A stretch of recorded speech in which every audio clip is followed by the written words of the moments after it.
What if I told you a few pictures, a diary, and a little bit of creativity could change your life? Over the years, I have manifested my dream internship, starting my very own social media pages, my ideal daily routine, and my dream birthday, and so much more. Not only has it given me my dream life, but it is also a tool that helps me stay on track and also keeps reminding me of who I want to be in life. So let's jump into how to make a vision board that actually works. But before that, I will answer a few questions about making one, what a vision board is, and so many more things.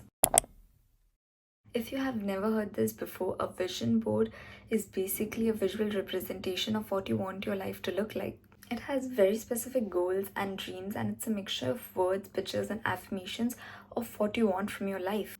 They work because it forces you to think about what you want from your life. And looking at it is a constant reminder of what you want from your life, so you actually build good habits so that you can actually achieve your goals. When you constantly look at it for weeks and months, your subconscious mind actually starts looking for opportunity that aligns with that goal and closes the gap between your current self and your future self. In very simple or practical terms, we humans actually have 12,000 to 60,000 thoughts every day. What we eat, what we are doing, what we will be doing tomorrow, or what will happen in the next 10 years, and so many more thoughts like these. From a study, it was found out that actually 80% of our thoughts are negative, while 95% of our overall thoughts are actually repetitive, which means we tend to think about things over and over again. And by doing that, we are shutting ourselves from what an amazing life can look like. I think for me, that's where the vision board play a very crucial role in my life. So I started using vision boards and manifestation techniques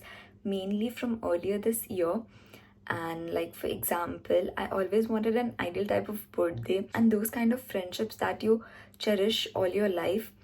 And touch wood, and thanks to God that I actually made those kind of friendships this year. It's actually about how people make you feel, and it's about the importance that they give you, the attention that you deserve, and they just give you without making you feeling guilty that, oh my God, that I asked for the attention. Those kind of friendships where no much efforts are needed from both the sides.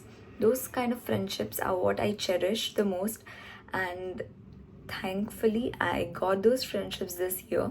Then another example is that I started my YouTube and Instagram journey earlier this year. And when you are constantly comparing yourself to the people that you see online, although you know that it's not good, but you unconsciously still actually like just compare yourselves to them. Those kind of things always happen.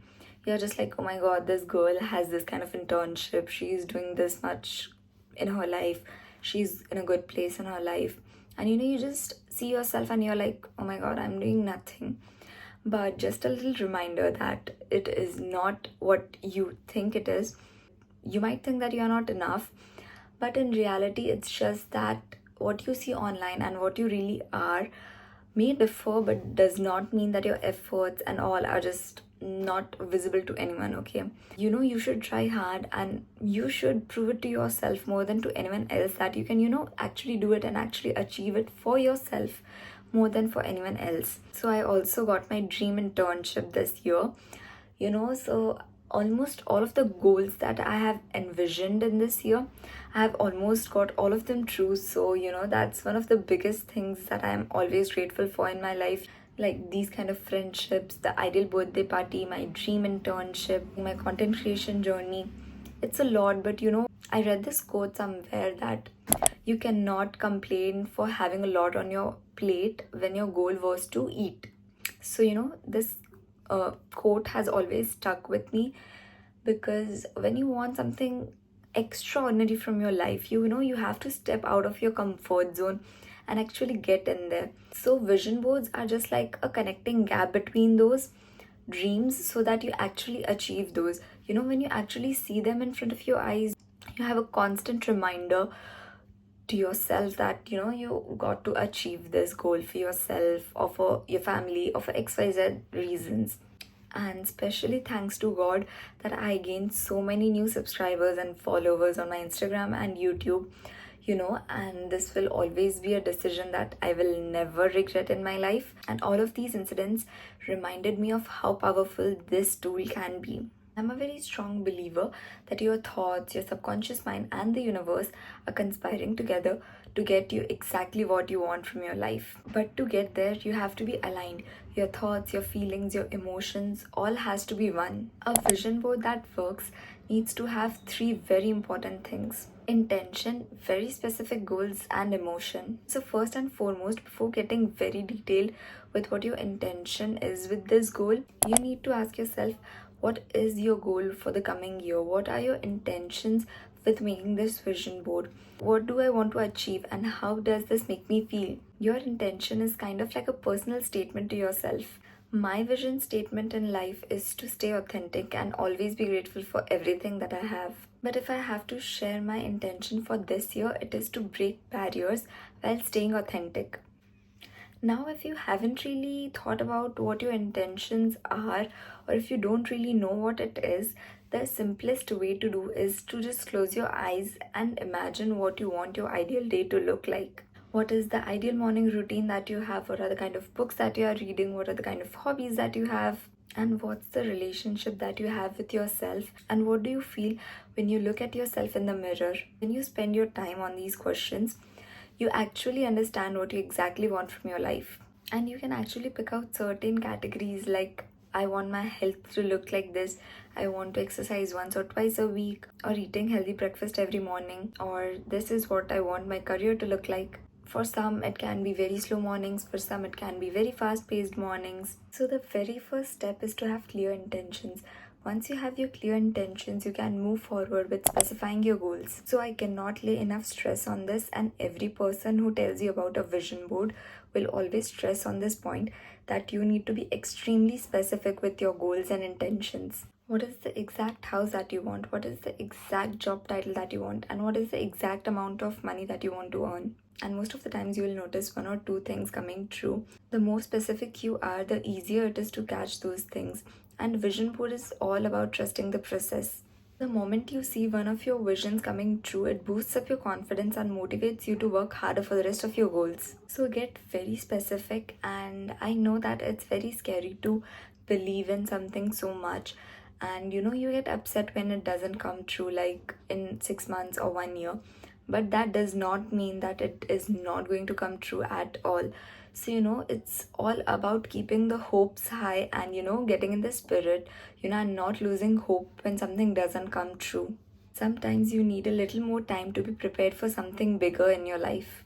So, if I hadn't applied for an internship at all, then I wouldn't have gotten the internship that I am working at right now. A vision board is not actually a magic tool, but it just helps you visualize where you want to get in your life. Without consistent and intentional efforts, you won't get to where you want to be. After you have written down all your goals, you are going to get into the very fun part, that is visualizing and feeling it. But this is a step that not a lot of people talk about, and it actually surprises me. But before you start making a vision board, you literally need to close your eyes and visualize every single thing that you have written down. And after you have visualized it, you get the feeling of actually achieving those goals. So, you can go to Pinterest and type exactly for what kind of things you are looking for in your vision board, and you can just download images from there that actually you think that, just calls out for you, or, just that aligns with your goal. The more aligned you get with the pictures and the visuals, the better. So, I have 4 categories divided in my vision board. The first one is career and big dreams. So, this is the overall dream that I have, and like, what is the big goal in here? So this is like the overall dream that I have for myself, and what is the major goal that I have right here. The second that I have written down is social media, like what I want my weekly average to look like, how many YouTube subscribers I want. So I'm going to get very specific in here. And the third category is life and hobbies. This is what I want my leisure and quality time to look like. It can be like spending time with your family, or learning something new, or making friends, etc. The fourth and final category for me is fitness and well-being. What I want my skincare routine to look like, how I want to dress, and how do I want to feel in my body, etc. These are the 4 pillars which I have further broken down into very specific goals. Along with the vision boards, equally important are the affirmations and the words that you use in there. For example, I want to become more organized and intentional with my spending. Now, this is an affirmation that reminds me to stay organized and intentional. then I'll make a lullaby for you. While you sleeping, like a hair Sharon, like a hair Sharon, like a hair Sharon. Yeah, I'll make a lullaby for you. While you sleeping, like a hair Sharon, like a hair Sharon, like a hair Sharon. 미안하지만 얼굴은 닮을 생각 없어. 주황색 머리도 맘에 안 들어. 내가 원하는 건 그 녀석의 목소리와 쟤는 기차는 만져본 적조차 없어. 내가 원하는 So I will see you guys next time, and if you're new here, make sure to watch my previous videos and please subscribe to my channel.